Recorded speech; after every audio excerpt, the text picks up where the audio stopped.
Good morning all of you. आज हम आपको त्रिकोणमिति अनुपात तथा अनुपातों में संबंध यानी trigonometrical ratios and their relations के बारे में बता रहे हैं। आप लोगों ने पिछली कक्षा में कक्षा 10 में आप लोगों ने पढ़ा होगा त्रिकोणमिति रेशियो क्या होते हैं, ये कितने प्रकार के होते हैं और इनमें क्या संबंध होता है। आइए हम आपको फिर से एक बार थोड़ा सा याद दिलाते हुए चलते हैं। सबसे पहले आपको बता दें कि त्रिकोणमिति अनुपात क्या होता है। त्रिकोणमिति अनुपात किसी भी दो भुजाओं के अनुपात को हम त्रिकोणमिति अनुपात कहते हैं। सबसे बड़ी बात यही है कि किसी भी दो भुजाओं के अनुपात को त्रिकोणमिति अनुपात कहते हैं और ये केवल वैसे किसी भी त्रिभुज में, लेकिन जो अभी आपके सिलेबस में है वो अभी तक के कि किसी समकोण त्रिभुज की दो भुजाओं के अनुपात को त्रिकोणमिति अनुपात कहते हैं। हम ये भी कह सकते हैं और ये 6 प्रकार के होते हैं। ये पिछली कक्षाओं में आपने पढ़ा कि पहला साइन एंगल जो भी हो, थीटा हो, फाई हो, कुछ भी हो सकता है, काल्पनिक रखा जाता है। यहाँ पर जो मान रखे जाते हैं जो क्वेश्चंस में उस कंडीशन के आधार पर होते हैं उसी को रखते हैं। पहला साइन, दूसरा कॉस, तीसरा टेन। ये मेन है आपके 3 और 3 इनके सहायक होते हैं, कॉट, सेक एंड कॉसेक। और टेन का जो व्युत्क्रम होता है, रिलेशन क्या होता है, टेन का जो व्युत्क्रम होता है वो कॉट होता है, कॉट का व्युत्क्रम टेन होता है। इसी तरह से कॉस का व्युत्क्रम सेक होता है, सेक का व्युत्क्रम कॉस होता है और कॉसेक का व्युत्क्रम साइन होता है और साइन का व्युत्क्रम कॉसेक होता है। अब आइए थोड़ा सा और बताते हैं, इनकी व्याख्या करते हैं कि इनमें रिलेशन कैसे होते हैं। समकोण त्रिभुज में कौन कौन सी भुजाएं होती हैं, किस आधार पे हम इनको लेते हैं। एक समकोण त्रिभुज होता है, समकोण त्रिभुज में एक कोण 90 डिग्री दिया जाता है, उसे हम समकोण त्रिभुज कहते हैं। जिसमें समकोण के सामने की भुजा जो होती है उसे हम कर्ण कहते हैं। एक जो खड़ी भुजा होती है अप्रॉक्स उसे हम लंब ही कहते हैं और नीचे वाली भुजा को हम आधार कहते हैं। लेकिन हम यहाँ पर समकोण के अलावा जिस कोण के लिए वैल्यू निकालते हैं, मान लीजिए हम इस कोण के लिए अगर वैल्यू निकालते हैं, ये थीटा दिया गया है, तो उसके लिए लंब ये सामने की भुजा यानी कोण के सामने की भुजा लंब और जो आधार भुजा होती है उसकी उसे आधार कहते हैं और कर्ण कभी चेंज नहीं होता है। अगर हम इस कोण के लिए बात करें फाई, तो इस कोण के लिए जब हम बात करते हैं तो उसके लिए लंब ये हो जाता है और उसकी आधार भुजा ये जो लंब है उसे हम आधार भुजा कहेंगे और आपका कर्ण में कोई चेंज नहीं होता है। अब यहाँ पर जो आपके 6 मान दिए गए हैं, किन दो भुजाओं के, मैंने अभी आपको बताया किसी भी समकोण त्रिभुज की दो भुजाओं के अनुपात को हम त्रिकोणमिति अनुपात कहते हैं।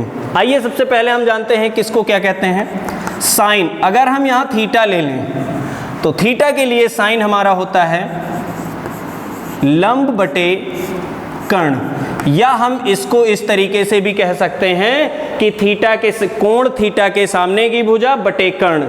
इसी तरह से कॉस, ये कक्षा 10 में आप लोग पढ़ चुके हैं, आधार यानी कोण थीटा की आधार भुजा बटे कर्ण।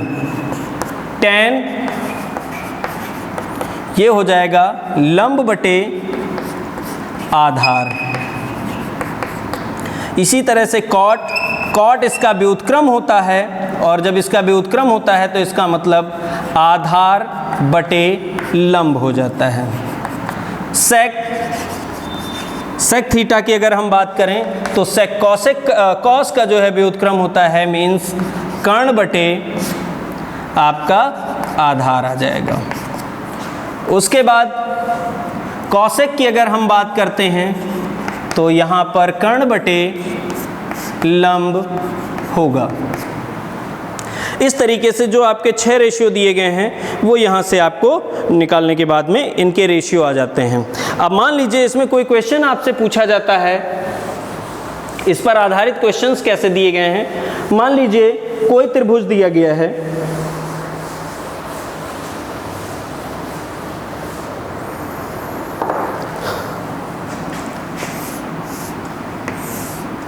ये भुजा इसकी 5 दी गई है, ये इसकी भुजा 12 दी गई है और ये कर्ण हमें नहीं पता है। अब आपसे ये कहा जाए कि बाकी के 6 रेशियोज़ आप निकाल के दीजिए या इनके कोई भी मान दे दीजिए, तो कैसे निकालेंगे? आप लोगों ने एक सुना होगा यहाँ पर 90 डिग्री एंगल ये दिया गया है और आपने सुना होगा यहाँ पर कोण थीटा ये है। एक पाइथागोरस थ्योरम, पाइथागोरस थ्योरम क्या होती है?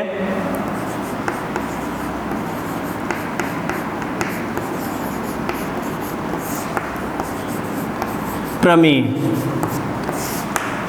कर्ण स्क्वायर बराबर लंब स्क्वायर प्लस आधार स्क्वायर। कर्ण क्या है नहीं पता है। मान लीजिए त्रिभुज ए बी सी और बी 90 डिग्री दिया गया है।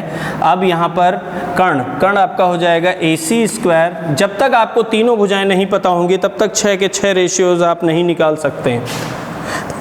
लंब है आपका, जब कोण थीटा के लिए हम बात करें तो 12 को हम लंब मान लेते हैं और 5 इसको, 144 प्लस 25 AC स्क्वायर बराबर 169, AC बराबर 13 सेंटीमीटर। मान लीजिए अगर सेंटीमीटर में दिया गया है तो ये 13 सेंटीमीटर आ जाएगा। अब रेशियो निकालते हैं।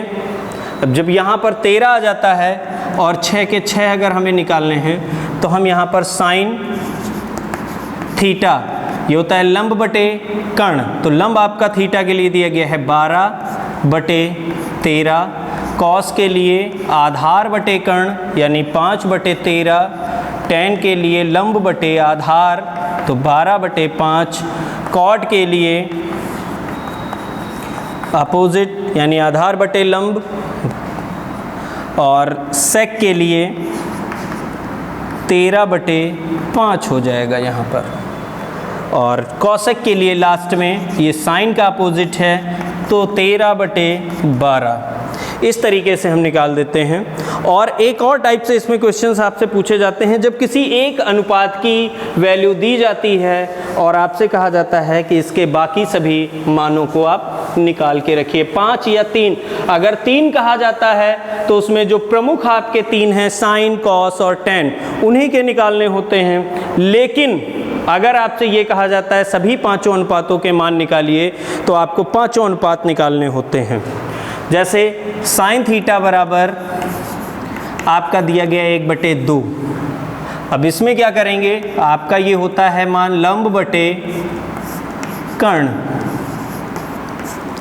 अब यहाँ पर लंब आपका दे दिया गया 1 सेंटीमीटर या 1 मान लिया जाए, कर्ण 2 मात्रक दिया गया है, आधार नहीं पता है तो पाइथागोरस थ्योरम, आधार स्क्वायर लंब स्क्वायर प्लस कर्ण स्क्वायर बराबर कर्ण स्क्वायर। आधार नहीं पता है, इसको हमने x स्क्वायर मान लिया, लंब आपका 1 का स्क्वायर और ये 2 का स्क्वायर, x स्क्वायर प्लस 1 बराबर 4, x स्क्वायर बराबर 3 हो जाएगा। जब ये इधर जाएगा तो ये घट जाएगा, x बराबर √3।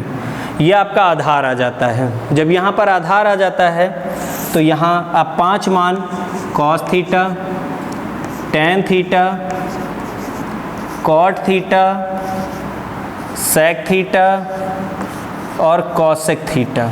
अगर शेष 2 कहा जाता तो केवल हम ये निकालते। 3 मेन आपके यही हैं, ये आधार बटे कर्ण, लंब बटे आधार,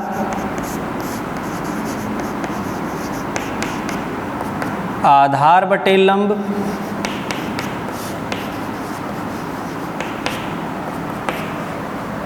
सेक थीटा आपका आता है आधार बटे सेक थीटा कर्ण बटे आधार, और ये आपका है कर्ण बटे लंब। आइए देखते हैं। आधार आपका √3 आया है, कर्ण आपका 2, लंब आपका 1, आधार आपका √3, आधार √3 लंब 1 यानी मीन्स √3, कर्ण 2 बटे आधार √3, कर्ण आपका कर्ण दिया गया है 2 बटे 1 मीन्स 2। ये आपके त्रिकोणमिति में जो इस टाइप के क्वेश्चंस आते हैं। तो यहाँ पर मैंने आपको बताया कि इसमें जो जिस टाइप के क्वेश्चंस आते हैं उस तरीके से कि कभी कभी आपसे समकोण त्रिभुज दिया जाएगा, उसके आधार पे क्वेश्चंस पूछे जाते हैं। और कभी कभी जब कोई रेशियो दिया जाता है, वो कोई भी हो सकता है, साइन भी हो सकता है, कॉस भी हो सकता है, टैन भी हो सकता है, एक कोई रेशियो दिया जाएगा और आपसे ये कहा जाएगा कि इसके अन्य सभी त्रिकोणमितीय अनुपातों के मान निकालिए। तो इसी टाइप से आगे क्वेश्चंस कर लेते हैं।